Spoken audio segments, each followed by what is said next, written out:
mengangkat Hasan Nasbi sebagai penasihat khusus Presiden bidang komunikasi.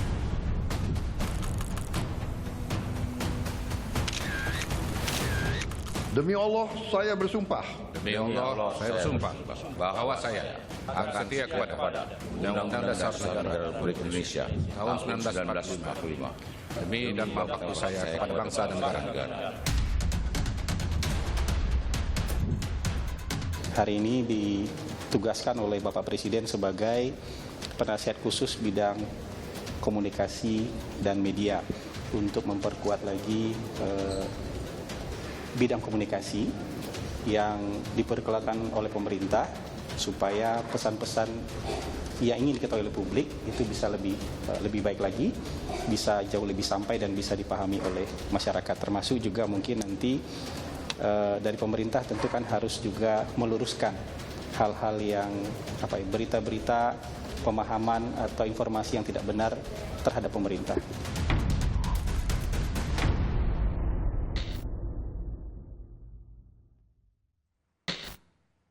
Selamat malam, program Rosi kembali hadir ke hadapan Anda sebagai ruang opini sumber informasi. Bersama saya Rosi Arasilalahi. Presiden Prabowo merombak komposisi Kabinet Merah Putih lagi. Ada yang menarik dari reshuffle kali ini karena ada pergantian tim di bidang komunikasi. Apakah ini sinyal pemerintah bakal membenahi pola komunikasi yang selama ini dinilai kurang optimal oleh Presiden Prabowo? Malam ini saya mengundang penasihat khusus Presiden bidang komunikasi, Bung Hasan Nasbi. Bung Hasan, terima kasih sudah di Rosi. Sama-sama, terima kasih juga sudah diundang. Kalau Bung Hasan ini saya rasa mengingatkan saya pada judul lagu Elo, Pergi Untuk Kembali. Atau ada brand burger di Amerika yang ngetop sekali namanya In and Out. Oh, in and out. Atau out terus in ya? Out terus in. Wah, mau kalau bicara soal balik lagi, gimana, ada yang beda nggak dengan balik kembali ke posisi di bidang komunikasi ini? Iya tentu beda kan. Judulnya kan juga sudah beda. Dan sekarang kan nggak mimpin kantor juga. Ini posisi penasihat khusus ini nggak mimpin kantor. Jadi tim saya jauh lebih kecil dan tugas kita sebenarnya nggak sekompleks waktu mimpin kepala kantor komunikasi. Nggak sekompleks kerjaan Bang Kodari lah. Dan positioning juga tidak di depan kan. Maksudnya formalnya tidak di depan. Tapi kalau dibutuhkan ke depan, bisa ke depan gitu. Oke. Jadi posisinya nggak melulu harus striker ya? Iya. Kan sebenarnya kalau secara resmi kan sudah ada juru bicara. Ya. Juru bicara itu kan Mensesnek kan? Kemudian kepala Bakom itu juga juru bicara. Bung Hasan, saya tertarik karena title-nya sekarang penasihat khusus Presiden bidang komunikasi. Iya. Ini jabatan baru ya? Penasihat khususnya sudah ada perpresnya, tapi bidang komunikasinya. Pembidangannya aja. Ini naik kelas dong dari kemarin kepala komunikasi Presiden. Naik kelasnya itu gimana? Enggak Karena naik. penasehat loh. Enggak, kalau ininya disetarakan aja. Kalau statusnya kan mendapatkan hak dan fasilitas setara aja dengan yang kemarin, setara anggota kabinet. Kenapa aku bilang penasehat? Nggak semua orang bisa mendapat title penasehat. Emang Bung Hasan ini sudah bisa nasehatin Presiden? Kalau memberi masukan sudah diberi kesempatan berkali-kali oleh Presiden. Bahkan sebelum dilantik pun sudah diajak rapat beberapa kali di Hambalang. Waktu itu jadi moderator kan? Ketika ketemu dengan jurnalis, pembuat ekonom, kan udah jadi moderator. Dan beberapa kali ikut rapat terbatas juga. Oh gitu? Ya. Padahal nggak ada jabatan apapun ya? Nggak ada judul waktu itu. Belum ada judulnya? Jadi kemudian sekarang kalau mau ikut rapat sudah ada judulnya gitu. Apa menurut Bung Hasan, apa yang membuat seseorang yang tadinya diganti terus dipanggil lagi? Tapi kan ini bukan persoalan bukan persoalan politik, bukan perbedaan pendirian, bukan juga posisi yang kemudian berlawanan.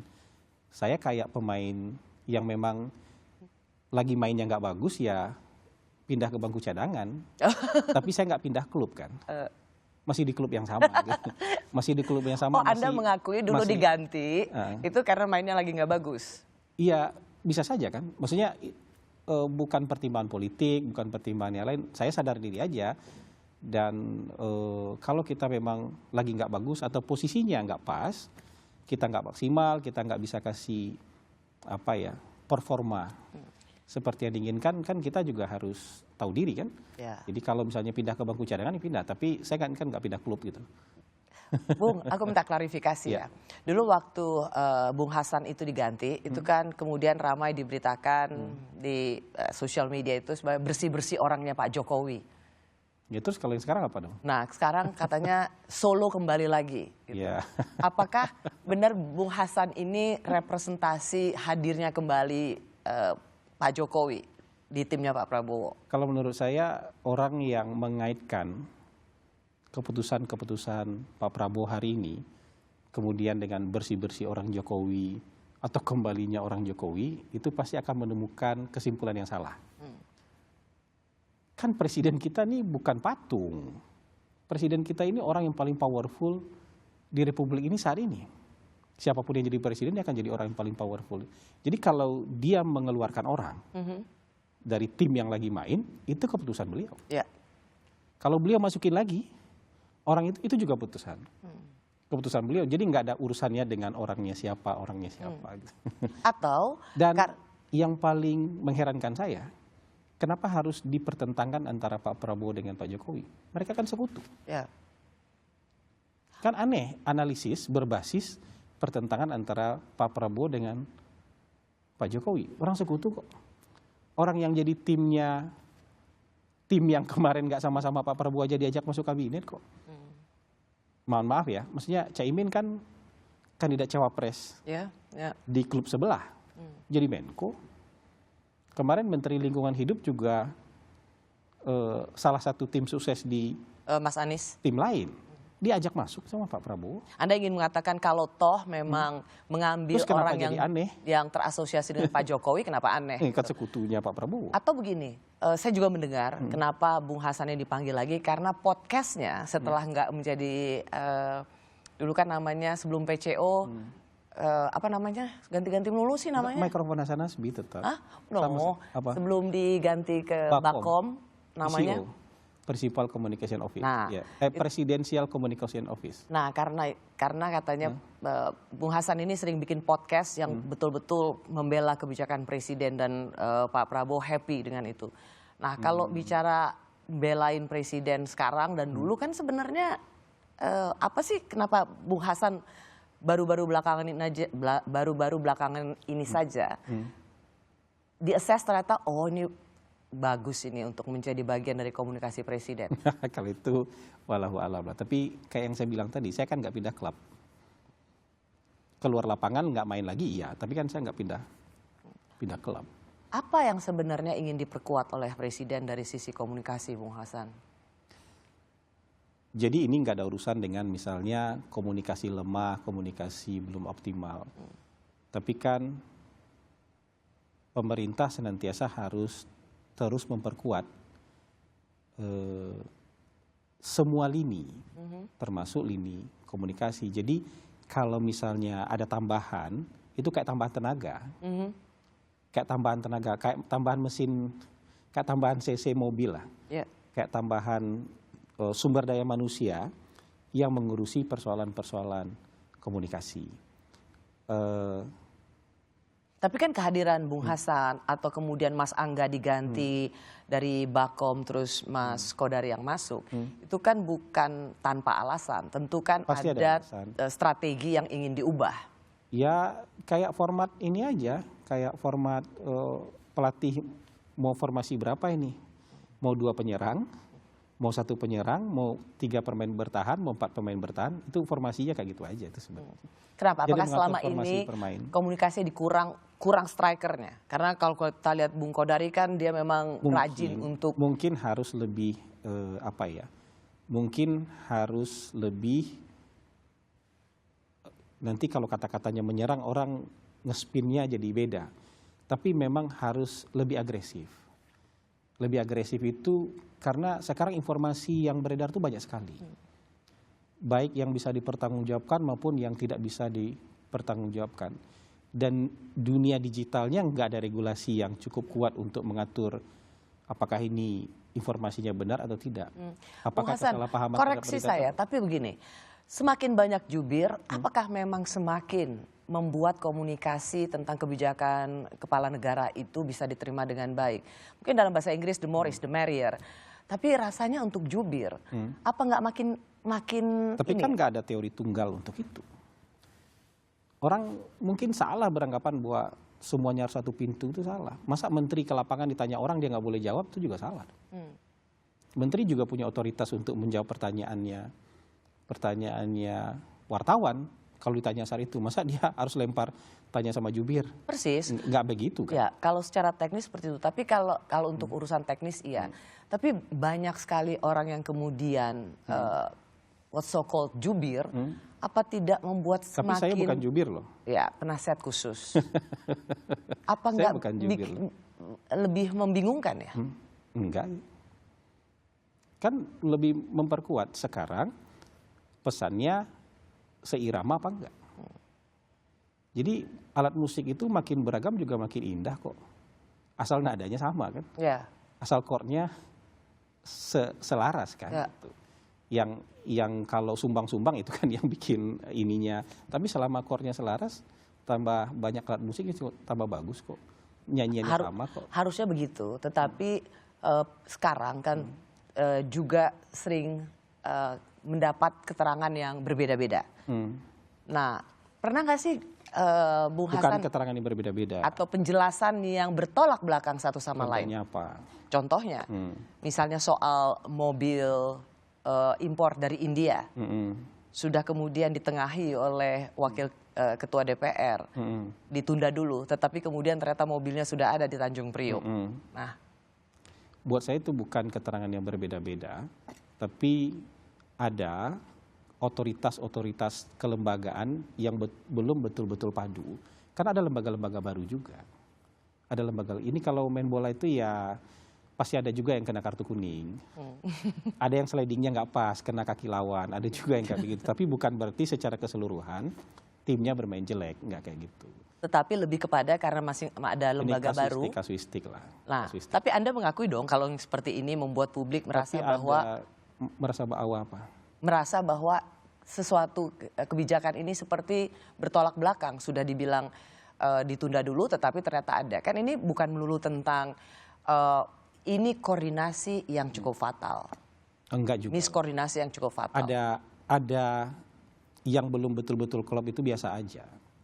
Bahkan pemerintahan sudah 2 periode juga ada aja juga yang kayak gitu. Apalagi ini pemerintahan baru 1,5 tahun. Oke, Bung Hasan, sebagai seorang komunikator di pemerintahan, menurut Anda perlu nggak sih ketika ada sesuatu yang tidak pas atau miskoordinasi atau memang kelalaian, pemerintah itu paling tidak menunjukkan empatinya dengan mengatakan minta maaf? Untuk hal-hal yang berurusan dengan misalnya kepentingan orang banyak, bencana, kecelakaan, perlu pemerintah minta maaf. Pernah nggak itu? Ada kan? Kapan? Ya kalau misalnya bencana ya mohon maaf belum maksimal, itu presiden juga bilang kayak gitu. Untuk kecelakaan kan presiden langsung turun memperlihatkan empati. Atau seperti Menteri Pemberdayaan Perempuan dan Anak? Beliau sudah minta maaf. Ya, itu minta maaf, kita Ya maksud saya apresiasi. yang kayak gitu-gitu tuh berharap sama sekali tidak ada orang salah itu naif. Iya sama kayak main bola, berharap salah nggak ada yang salah oper itu juga naif. Pasti ada sekali-sekali salah oper juga, ngopernya ke lawan gitu, ada juga yang kayak gitu. Dunia hidup tuh kayak gitu, menghadap semuanya sempurna dari awal sampai akhir tuh nggak akan ada. Tapi bahwa secara keseluruhan mainnya bagus apa enggak, makanya saya bilang kalau mau bilang ini jelek atau bagus, harus ada alat ukur yang bisa diterima bersama. Makanya saya selalu sodorkan hari ini, kecuali orang bisa sodorkan yang lain, hari ini alat ukur yang paling valid untuk memperlihatkan kinerja maupun komunikasi pemerintah itu apa? Approval rating. Kalau approval ratingnya misalnya masih 70%, itu artinya 7 dari 10 orang approve dengan apa yang dilakukan oleh pemerintah. Enggak salah paham. 3 orang makin salah paham. Tapi 3 orang yang salah paham ini Makanya tambah tenaga terus supaya makin sedikit orang yang salah paham terhadap apa yang dilakukan pemerintah. Jadi Anda melihat ini lebih pada orang salah paham, bukan dari soal orang yang benar-benar secara genuine mau memberikan masukan atau kritik pada kebijakan pemerintah. Loh, yang masukin kritik tuh banyak dan sama sekali nggak. Kalau kritik hampir nggak dikonter kok kritik itu. Misalnya ada keracunan dalam makan bergizi gratis, nggak dikonter dengan, maksudnya dijelaskan iya, tapi nggak dikonter dengan berlebihan. Tapi yang sifatnya fitnah, salah paham, ya kita harus sekuat tenaga untuk menjelaskan itu dong. Dan ini sekarang tugas tambahan Anda. Saya lebih menyiapkan masukan-masukan apa yang harus dilakukan gitu. Tapi kalau dibutuhkan tenaga tambahan untuk tampil, untuk berbicara di depan, kita siap. Oke. Saya masih mau bertanya karena sekarang ada lagi soal bagaimana tim komunikasi ini memang diminta untuk lebih strategis dalam menyampaikan penjelasan-penjelasan soal kebijakan Presiden.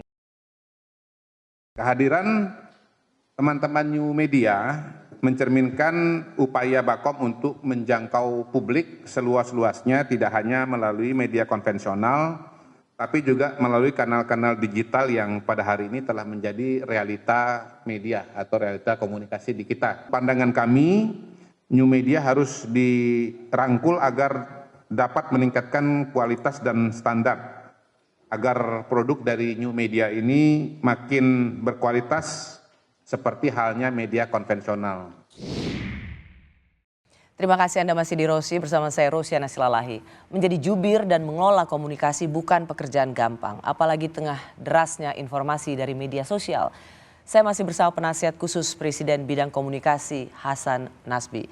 Bung Hasan, yang paling terbaru pada saat kita bicara ini soal ramainya pemerintah ingin disebut katanya merekrut homeless media. Apa duduk soalnya? Sekarang tugas Anda untuk menjelaskan apa yang dinyatakan oleh Bapak Bakom Kodari. Harusnya ini tugas jubir ya. Iya. Tapi karena kebetulan saya ditanya di sini kan nggak bisa lari dari apa duduk soalnya tuh? Yang jadi soal itu adalah kenapa ada media menuliskan kata-kata merekrut. Sebenarnya memang merekrut nggak? Enggak.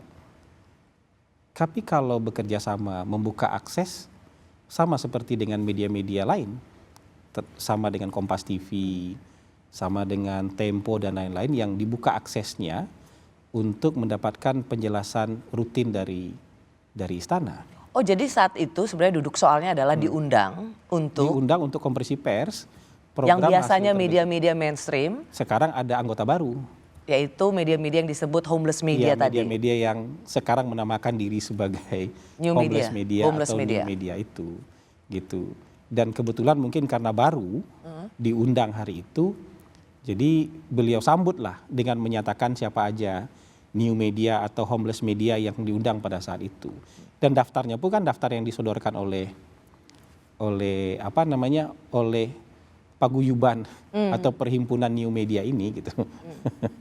Tapi rata-rata hari ini kalau kita baca di media sosial semua new media itu yang disebut dengan homeless media atau mereka yang bukan media mainstream lah gitu. Kita lebih jelasnya mengatakan tidak benar bahwa kami ada kerjasama, tidak benar kami juga direkrut. So kalau tidak benar direkrut, menurut saya ya wajar mereka tersinggung bilang direkrut. Emangnya kalau misalnya kita ngajak diskusi Kompas TV, diundang ke Bakom, emang boleh orang lain memberitakan bahwa Kompas TV sudah direkrut? Kan enggak. Ini kan kayak kolaborasi biasa kan? Ya. Kolaborasi dengan media, kolaborasi dengan homeless media. Nggak boleh dong 1-2 media kemudian bilang ini direkrut. Karena mereka juga marah dong, mereka punya harga diri juga. Mereka juga punya pride yang harus mereka jaga, harga diri yang harus mereka jaga. Tapi bahwa ada kerja sama dalam bentuk kolaborasi, membuka akses. Dan ya di negara-negara lain kan juga sudah White House juga ada ya, sekarang yang mengundang press briefing di White House itu juga diundang, sudah homeless media diundang. Ini kan kita juga harus adaptasi dengan kebiasaan-kebiasaan baru yang sedang berkembang kan. Dan pemerintah punya kepentingan loh, sebanyak mungkin ada kanal yang paham dan mendapatkan pesan langsung dari pemerintah. Lalu nanti mereka beritakan dengan pandangan yang benar, bukan menyalin dari tangan kedua, tangan ketiga yang mungkin saja sudah bias gitu loh. Yang jadi pertanyaan, kenapa ada media tertentu menyebut kata merekrut? Emang kalau Tempo ada di sana, emang boleh disebut kata-kata Tempo direkrut oleh Bakom? Kan tiap hari ada di sana. Bahkan tiap minggu hadir, boleh nggak disampaikan, ditulis oleh Homeless Media ini Bakom merekrut Tempo, boleh nggak? Ini yang harus diklarifikasi, sama sekali tidak ada hubungannya dengan rekrut-merekrut ya. Apanya mau direkrut? Tapi saya juga bingung, emang kalau kerja sama pemerintah jelek? Emang kalau kolaborasi bersama pemerintah jelek? Siapa yang ngajarin itu? Kalau kerja sama pemerintah terus jadi jelek? Karena ada nuansa, ada satu persepsi yang tidak bisa dikontrol, seolah-olah kemudian menjadi PR-nya pemerintah. Ya jadi kalau media yang kerja sama pemerintah jadi PR pemerintah nggak? Tidak langsung serta-merta seperti itu ya. Pemerintah boleh kerja sama Kompas TV nggak? Bisa ya. Terus tapi itu apakah tidak menghilangkan independensi Kompas TV. Terus kenapa nggak disematkan hal yang sama ke teman-teman Homeless Media? Kenapa harus ada kata-kata direkrut? Bahkan sebenarnya kalau saya sempat sekilas mendengar apa yang dikatakan Bung Kodari, ia memberikan penekanan supaya Homeless Media ini juga bisa menjadi rujukan informasi, tetapi juga kalau nggak salah Bung Kodari mengatakan proses verifikasi. Bang Kodari itu orang yang menurut jadi saya, harusnya tuh ini masukan yang baik juga untuk Homeless Media. Bang Kodari itu justru beberapa kali ngundang teman-teman Homeless Media. Justru penekanan pertama sama dia adalah kode etik jurnalistik. Bahkan berapa kali kita diskusi udah panjang kan. Mungkin sudah 2 bulan, 3 bulan terakhir kita diskusi. Harusnya Homeless Media itu diperlakukan standar yang sama dengan teman-teman media Mainstream. media mainstream, media jurnalistik lainnya. Biar sama kualifikasinya gitu. Biar sama kualifikasinya. Jadi kalau soal kerjasama itu, saya bingung aja kenapa kerjasama dengan pemerintah dianggap jelek gitu loh. Jeleknya di mana? Gitu. Jeleknya di mana? Kalau misalnya media ini kan juga bukan yayasan sosial kan? Media mainstream juga bukan yayasan sosial kan? Ya. Bisnis, Dia bagian kan? dari entitas bisnis juga. Entitas bisnis kan. Jadi dia bisa kerjasama dengan siapapun, termasuk dengan pemerintah. Homeless Media ini juga bukan yayasan sosial kan? Hanya tinggal pilihannya di masing-masing ruang redaksi. Apakah mereka boleh mau setuju, boleh menumbuhkan kepercayaan dari pembaca, penontonnya itu dengan pilihan. Ya. Tapi nggak ada jelek, bagus atau jelek nih. Yang mau kolaborasi sama pemerintah juga nggak bisa dianggap jelek. Nggak adil menurut saya. Kalau misalnya dibilang kolaborasi bersama pemerintah, apakah memang ada niat untuk menyamakan opini? Menyamakan opini? Biar sama semua sejalan Bagaimana dengan... caranya menyamakan opini? Tapi kita bisa kasih opini dari tangan pertama, iya. Ingin menyampaikan seluas-luasnya opini versi tangan pertama, iya dong. Kan itu kepentingan pemerintah. Jadi Homeless Media nggak ngutip lagi dari Kompas TV, nggak ngutip lagi. Kalau ngutip gitu dapat publisher Enggak tuh. Nah makanya. Jadi Sering kita banget undang main mereka dicuplik. dapat dari tangan pertama gitu loh. Ya. Gitu. Ini kan banyak hal-hal yang kita harus adaptasi. Ini idenya dengan siapa? Homeless Idenya Bung Kodari atau Anda sebagai penasehat khusus Presiden? Kita diskusi panjang lah soal ini. Tapi Bang Kodari punya ide yang bold soal ini. Gitu. Bahwa teman-teman ini harus bisa juga kita Rangkul. kita ajak kolaborasi. Kalau boleh mereka dapat informasinya langsung dari tangan pertama, nggak ngutip dari media lagi gitu. Bahkan sebenarnya mohon maaf ya, ngutip dari media itu biasanya juga udah banyak loh. Kayak tadi, bayangin homeless yang nggak diajak kemarin misalnya atau nggak diundang kemarin, udah ngelihatnya dengan miring kan, karena bahasanya rekrut. Ya kan, tapi cuma satu media aja yang 2 mengatakan media, itu. tapi efeknya panjang. Teman-teman ini juga kena peer group pressure loh. Kena peer group pressure juga, kena cancel culture juga. Menurut saya agak-agak kejam sih itu. Ya. Bung Hasan, kan Anda banyak menitik beratkan soal bagaimana media sering cukup bias, dan kemudian makanya ingin mengajak juga new media, Homeless Media untuk mendengarkan informasi yang pertama, mendengarkan informasi dari tangan pertama. Gitu. Semua belajar untuk bisa memberikan informasi dengan jernih. Tapi pertanyaan saya, Anda merasa perlu nggak para pejabat publik ini, kepala lembaga itu juga belajar cara berkomunikasi? Perlu dong.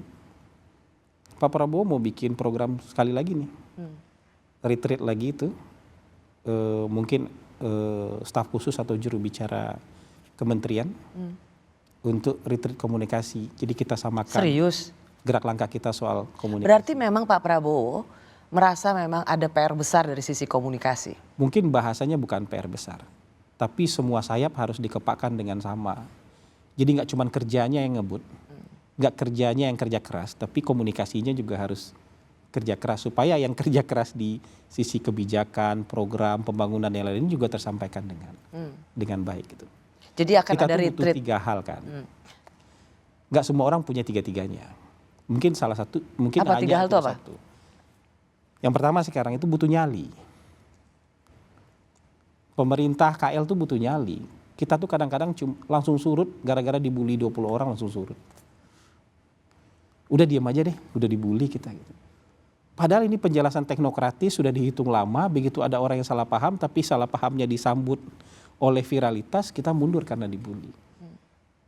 Nggak boleh gampang surut. Kita harus berani punya nyali untuk menjelaskan itu terus. Nggak usah pusing dengan bulian. Bukan berarti kita tone deaf, tapi kita yakin dengan apa yang sudah kita hitung dari awal. Program, jangan cepat mundur, nyali. Yang kedua, dengan banyaknya perkembangan media sekarang kita butuh strategi. Merangkul homeless media bagian dari strategi, tapi bukan merekrut. Saya nggak terima itu kata-kata. Oke, itu udah clear lah tadi kita tapi klarifikasi. itu bagian dari Yang ketiga? bagi strategi, narasi. Jadi banyak berita kadang-kadang numpang lewat aja kan, nggak nempel di kepala publik kan, karena nggak diceritakan urgensinya apa. Oke, jadi kurang berani, 2 kurang. Bukan kurang berani, tapi kita Kurang harus nyali. punya 3-tiganya. Oke, harus lebih berani. 2, Harus lebih berani, tadi apa 2? lebih punya strategi, Lebih punya strategi dan narasi. narasi. Oke. Jadi kalau disingkat jadi lisan. Itu versi saya. Lisa tuh apa? Lisan, nyali, Oh, strategi, narasi. setelah DFK sekarang lisan. Bapak ini memang ahli singkatan-singkatan ya. Bagaimana pemerintah mengelola narasi kritis? Untuk pertama kali dalam sejarah sejak era reformasi, pemerintahan di bawah Presiden Prabowo tidak ada oposisi. Nyaris semua dirangkul di kabinet dan dukungan hampir seluruh partai di parlemen. Tapi kenapa setiap kebijakan masih terasa gaduhnya? Kenapa ini bisa terjadi? Saya masih bersama penasihat khusus Presiden bidang komunikasi Hasan Nasbi. Yeah. Kalau kita lihat dulu sekilas Pak SBY 2 periode, gangguannya cukup banyak. Punya oposisi PD Perjuangan di luar dan dari dalam sendiri juga tidak terlalu kompak. Karena banyak yang bisa, dulu kan bahkan statementnya adalah dari dalam tapi malah mengkritik sendiri pemerintahan Pak SBY. Waktu Pak Jokowi juga demikian. Pak Bung Hasan termasuk bagian dari yang ikut membela Pak Jokowi. Kalau sekarang kan nyari sebenarnya enggak. Tapi kenapa Anda sebagai seorang ilmuwan politik, juga bergerak di bidang komunikasi politik, kenapa pemerintahan yang didukung oleh hampir semua partai politik, dirangkul semua di kabinet, tapi justru tidak menciptakan satu harmoni dalam menjelaskan kebijakan presiden? Ya itulah presiden kita yang tidak hanya melihat kekuatan politik formal, tapi juga ngelihat masyarakat. Kan kekuatan politik formal nggak mengontrol opini masyarakat. Sementara sebagian besar program-program presiden sekarang semuanya masif, langsung berurusan dengan masyarakat. Supaya nggak disalahpahami. Sekarang dengan terbukanya teknologi informasi ini orang gampang sekali salah paham. Seolah-olah benar. Padahal itu nggak benar. Sekarang ada aja orang yang biasa. Orang biasa saja, masyarakat biasa. Kemudian bisa aja bikin postingan ini presiden kerjanya jalan-jalan mulu ke luar negeri. Banyak yang menyambut itu. Iya nih presiden jalan-jalan aja kerjanya. Uang pajak kita dipakai buat jalan-jalan ini segala macam. Tapi ini kan harus kita jelaskan. Kalau kita nggak jelaskan dengan baik, kita nggak konsensual ini, nanti orang benar-benar percaya nih presiden kerja jalan-jalan. Pertanyaan saya, pernah nggak lihat presiden jalan-jalan? Di luar negeri presiden itu rapat, ketemu orang, ketemu kepala negara lain atau jalan-jalan? Harus ada orang yang challenge kayak gitu kan. Terus kemudian memang sekarang Anda masih bisa masak di rumah, gas masih tersedia, LPG dengan harga yang sama. BBM mobil masih bisa diisi dengan 90% BBM masih dengan harga yang sama. 10%-nya sudah naik harga, tapi 90%-nya itu dari efek presiden ke luar negeri. Nggak, tapi itu Jadi kalau nggak dijelaskan seperti itu yang saya bilang tadi soal narasi. Kalau nggak dijelaskan seperti itu, orang akan putus di situ aja dengan pikiran mereka yang sederhana bilang presiden jalan-jalan. Hari ini kan presiden ke Filipina. itu tapi nggak cukup menjawab sih, karena kan secara Jadi, politik semuanya ada di pemerintahan secara Prabowo ini. kebijakan presiden cukup terbantu dengan kompaknya stakeholder politik. Tapi yang saya jelaskan, kebijakan-kebijakan presiden hari ini programnya masih bersentuhan dengan semua masyarakat supaya nggak disalahpahami. Kadang-kadang gonjang-ganjing itu bukan hanya dari kekuatan politik. Gonjang-ganjing itu udah tumbuh bisa dari masyarakat juga karena salah paham. Nanti kalau udah ngelihat salah paham ini banyak, kekuatan politik bisa nyambut itu. Jadi jangan remehkan juga gonjang-ganjing yang ada di dalam masyarakat. Makanya presiden care sekali soal jangan sampai salah paham masyarakat. Jangan sampai kemudian masyarakat menganggap oh ini begini, itu begitu. Jangan. Jadi harus segera diberi pemahaman. Anda nggak melihat mereka punya pikiran kritis? Siapa? Misalnya orang melihat, loh memang kan dari sekian banyak presiden yang sudah terpilih, Presiden Prabowo bagaimanapun juga dalam waktu yang hampir 2 tahun, secara frekuensi terbanyak untuk kunjungan ke luar negerinya. Saya tidak bilang jalan-jalan, tapi kunjungan ke luar negerinya. Kan ini sebuah pertanyaan kritis. Mengapa Anda tidak melihat ini sebagai sesuatu yang memang secara faktual frekuensi perjalanan ke luar negerinya lebih banyak? Betul, tapi kan harus diluruskan bukan jalan-jalan. Tapi kan harus juga diluruskan bahwa itu untuk keberlangsungan hidup kita sebagai sebuah bangsa. Kan kita net importir BBM, net importir LPG, beberapa bahan pangan juga masih ada yang diimpor. Beras alhamdulillah sudah enggak. Beberapa komoditi alhamdulillah sudah enggak. Tapi banyak yang kita, apalagi keadaan perang, lebih sulit lagi. Punya uang aja nggak cukup sekarang. Kita punya uang aja sekarang nggak cukup. Jadi harus ada hubungan baik supaya kita dapat barang itu. Artinya di sini adalah tidak semua mereka yang ada dalam kabinet atau partai-partai politik yang bergabung bersama pemerintahan Prabowo Subianto tidak menjelaskan itu dengan baik. Ya itu kan tugasnya sekarang. Ditambah nih SDM komunikasi ini supaya bisa menjelaskan itu lebih jelas lagi kepada masyarakat. Gitu. Ada yang fokus kerja, ya kan? Jadi mungkin kadang-kadang. Tapi Anda sepakat kan, Anda sepakat kan? Ini situasi yang peculiar gitu, cukup aneh. Justru sebenarnya ketika semua dirangkul, tapi justru kegaduhan itu. Menurut saya nggak aneh. Nggak aneh, justru ini konsekuensi dari keadaan yang sudah berubah cepat. Karena sosial media? Karena sosial media. Dan kita nggak punya regulasi khusus untuk peredaran informasi di sosial media ini, kita nyaris nggak ada regulasi yang cukup memadai. Dan kita nyaris tanpa sensorship. Anda harus hati-hati loh bilang sensorship. Nanti Anda akan dituduh sebagai orang yang ikut menjadi bagian atau pendorong pembungkaman pers atau kebebasan bicara. Silakan didiskusikan. Tapi informasi di media sosial nyaris tanpa sensorship kan. Bahasa apa aja ada kan. Tuduhan apa aja ada kan. Mau benar mau salah. Tuduhan paling salah sekalipun ada pengikutnya. Itu yang membuat Anda langsung juga Bung Kodari, Bung Hasan Nasbi langsung merespons dan juga Komdigi merespons seperti apa yang dikatakan oleh Pak Amin Rais? Jangan abaikan seolah-olah itu kan isu ini aja nanti hilang, jangan abaikan itu. Api ditumpuk-tumpuk kecil-kecil nanti besar juga itu. Kenapa harus begitu reaktif dengan pernyataan Pak Amin Rais, Bung Hasan? Itu bukan reaktif kan? Memang itu yang harus dilakukan pemerintah kan? Kalau misalnya diam juga orang teriak, mana jawabannya kok nggak ada klarifikasi, serba salah juga kan? Tapi lebih baik kita mengambil posisi menjelaskan supaya masyarakat tidak salah paham. Menurut saya kayak gitu. Apapun tudingan orang habis itu, lebih baik kita ngambil posisi jelaskan. Dan itu langsung gerak cepat, men-take down. Tapi menurut Anda apakah itu cukup menjelaskan bahwa apa yang dikatakan Pak Amin Rais itu hoax? Saya yakin ada yang percaya sama Amin Rais. Masa?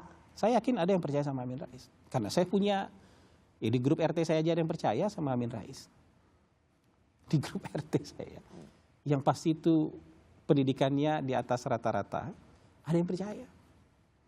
Nah, terus kita mau anggap remeh itu. Kita harus jelaskan itu. Kenapa ini tidak dianggap, kenapa ini sebagai sesuatu yang sangat menurut Anda harus disikapi dengan... Itu sudah levelnya hate speech. Hate speech yang bisa... Gimana hate speech-nya?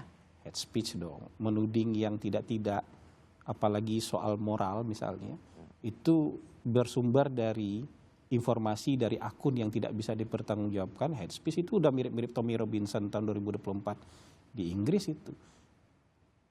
Saya rasa agak berlebihan lah, Bung Hasan. Tommy Robinson itu mungkin iseng-iseng aja dari Cyprus, memposting sesuai dengan pendirian dan kebencian politik. Itu kalau kita ingatkan pemirsa Rosi, itu kan memang ada kaitannya sama rasial. Ini ada kaitannya dengan agama. Dan ada yang percaya. Jangan anggap remeh itu. Hate speech itu jangan anggap remeh. Tuduhan-tuduhan seperti itu jangan dianggap remeh. Harus dijelaskan.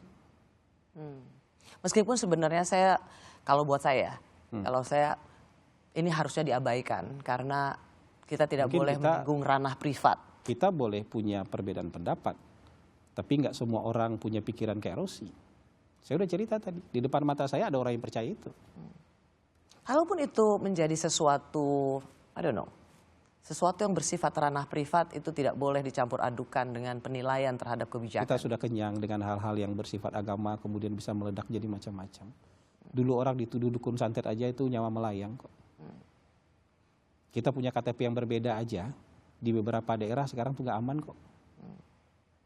Kemarin di Maluku Utara hampir terjadi lagi yang seperti itu. Sempat terjadi berapa hari tapi alhamdulillah sudah bisa dipadamkan. Jadi jangan anggap remeh yang seperti itu. Saya sih ya oke. Pandangan itu bisa diterima, tapi kalau menurut saya sampai saat ini merasa itu harusnya diabaikan saja. Alhamdulillah kalau semua orang berpandangan seperti Rosi, alhamdulillah. Tapi kita nggak mau ngambil risiko kan. Terima kasih Anda di Rosi. Saya masih bersama penasihat khusus Presiden bidang komunikasi Hasan Nasbi yang baru saja out dan in lagi, pergi untuk kembali. So, jadi apa tugasnya seorang Hasan Nasbi sekarang? Kalau perintah dari Presiden kan saya bekerja sama harus sangat erat dengan Kementerian Komdiji, dengan Bakom. Kalau saya lebih tentu ke ide dan substansi serta strategi.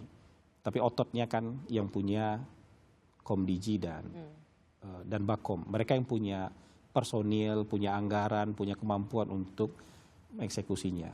Ya jadi jadi pelapis lah kita untuk memberikan masukan-masukan. Jadi tidak hanya kepada Presiden tapi juga kepada...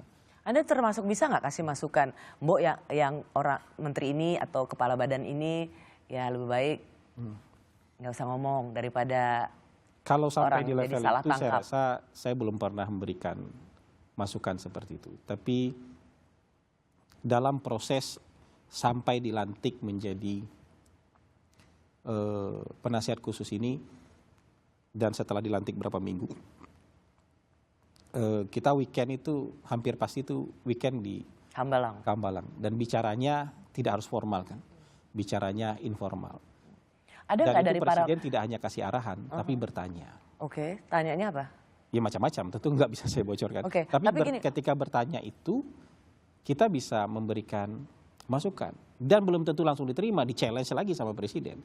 Tapi yang bagus ya menurut saya setelah berapa kali mungkin challenge itu bolak-balik Presiden, oh iya juga gitu. Jadi kalau kita bicara dengan seorang Presiden, pasti Presiden itu tidak gampang untuk berubah, itu pasti itu.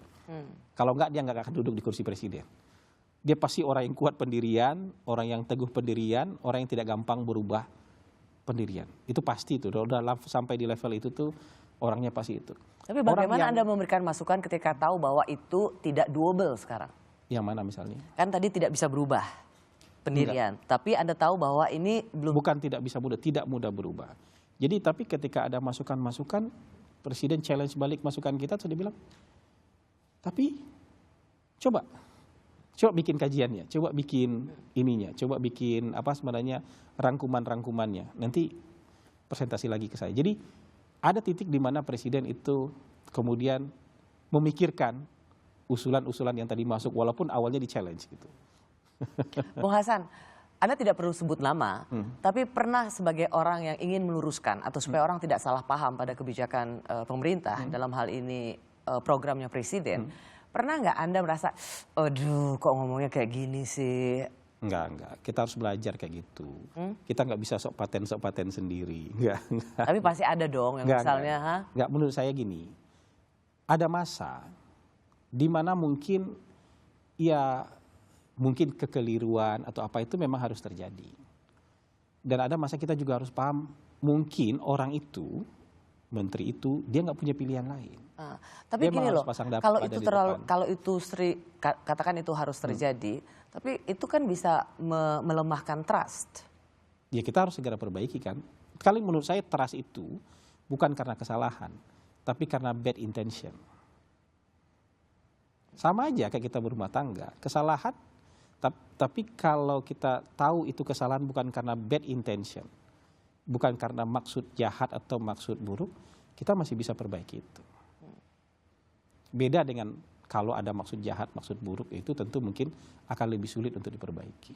Jadi sekarang kalau bicara kita Jadi saya ini mazhabnya realistis. Jadi yang ideal-ideal semua serba sempurna nilainya harus 100 itu sudah lama saya tinggalkan. Bahkan pejabat publik dibully itu mungkin sebuah keniscayaan. Udah giliran aja itu anggota kabinet dibully itu udah giliran aja. Dan jangan patah semangat juga gara-gara pas gilirannya dia bully. Jangan juga merasa jelek, buruk atau rendah kemudian karena dibully. Emang sudah waktunya juga mungkin udah muter dia dari menteri A, menteri B, menteri C, udah muter aja tuh buat dibully. Jadi kalau seperti judul Rossi pada malam hari ini, bedah gaya komunikasi istana. Apa yang kita akan lihat berbeda dari gaya komunikasi istana? Emang harus berbeda? I don't know, buktinya kan Anda masuk. Kalau misalnya nggak berbeda, ngapain Anda masuk? Untuk menambah tenaga bukan buat mengubah? Ya makanya apa yang kita bisa lihat sesuatu, oke, pantas urang awak ini ada di sini. Seperti yang waktu itu bocoran dari Pak Yusuf Wanandi di sini, di studio ini waktu Imlek, katanya Hasan Nasbi akan masuk lagi. Urang awak ternyata masuk lagi sebagai penasehat khusus presiden. Berbeda, tapi mungkin akan lebih cepat, akan lebih taktis, akan lebih bahasa itu boleh nggak dipakai, misalnya bahasa agresif itu boleh nggak dipakai gitu. Ya. Bukan ofensif tapi ya lebih agresif lah untuk menyampaikan sesuatu ke masyarakat. Jadi modelnya bukan model udah diamin aja dulu nanti sampai hilang isunya, enggak. Kita mau masyarakat mengerti supaya tidak salah paham gitu. Supaya jangan kesalahpahaman itu menumpuk-numpuk. Tapi pada titik mana ya Bung Hasan Nasbi? Apakah juga ada kebesaran hati untuk mengakui bahwa kesalahpahaman itu atau publik menangkap itu berbeda karena pangkalnya itu memang salah dijelaskannya. Ada nggak satu titik mau dengan rendah hati mengatakan bahwa ya ini memang harus kita koreksi? Lo kan beberapa kali ngoreksi. Contoh? Ya Ibu Menteri PPA. Oh iya itu kan koreksi. makanya tadi saya apresiasi. Ya, makanya banyak hal yang sudah dikoreksi kok gitu. Jadi menteri-menteri juga banyak yang sudah mengoreksi. Jadi itu akan selalu ada kok. Mengoreksi, minta maaf itu akan selalu ada. Dan bukan berarti minta maaf itu juga sesuatu yang jelek. Bukan berarti kita ngoreksi juga sesuatu yang jelek. Terbuka kok. Mengoreksi itu tuh terbuka. Misalnya gini lah. Yang nggak ada masalah aja itu bisa dikoreksi. Jangankan yang ada masalah. Yang nggak ada masalah aja bisa dikoreksi. Ketika misalnya nih, berbagai macam kementerian dan lembaga efisiensi misalnya. Ada program prioritas juga efisiensi dulu. Oke. Ada misalnya kayak gitu. Jadi itu kan program prioritas sebenarnya bisa jalan aja terus. Tapi juga ada penghematan di segala macam. Tapi yang layanan kepada masyarakat tidak boleh berkurang. Jadi yang berkorban siapa? Yang berkorban leadernya, yang berkorban pemimpin-pemimpinnya, yang berkorban ASN-ASN. Oke. Jadi sekali lagi, kalau bicara soal gaya komunikasi istana, Anda melihat lebih pada memperkuat penjelasan. Memperkuat dan menambah SDM ini. Nah, menurut Anda nanti idealnya itu seperti apa sih para juru bicara program presiden ini? Nah itu Rosi, kenapa harus tanya yang ideal Rosi? Karena Anda tadi realistis ya? Iya, jadi hadapi yang memang harus kita hadapi, kita hadapi. Yang bisa kita jelaskan, jelaskan. Jadi maksudnya kita nggak boleh malas untuk menjelaskan, nggak boleh tunggu-tunggu untuk menjelaskan. Sekali lagi ini kayak pemain bola, salah oper tuh pasti kejadian juga. Bola kita tendang out tuh juga pasti ada. Tiba-tiba gawang bobol juga pasti ada. Tapi yang harus kita pastikan bahwa secara keseluruhan permainan tim dalam 2 kali 45 menit bagus dan menang. Oke. Terima kasih penasehat khusus Terima kasih juga. Presiden bidang Terima kasih komunikasi. Ini rasanya title yang nggak kaleng-kaleng karena rasanya Semoga bisa saya jalankan dengan baik. memberikan nasihat pada presiden itu luar biasa loh. Udah kasih nasihat? Sudah kasih masukan. Kayaknya ngasih nasihat itu kayaknya terlalu berat buat saya. Tapi ide, masukan, usul sudah. Terima kasih Bung Hasan Nasbi. Good luck. Terima kasih. Terima kasih juga bagi Anda yang telah menyaksikan Rosi. Kita jumpa lagi Kamis depan hanya di Kompas TV Independen Terpercaya. Sampai jumpa.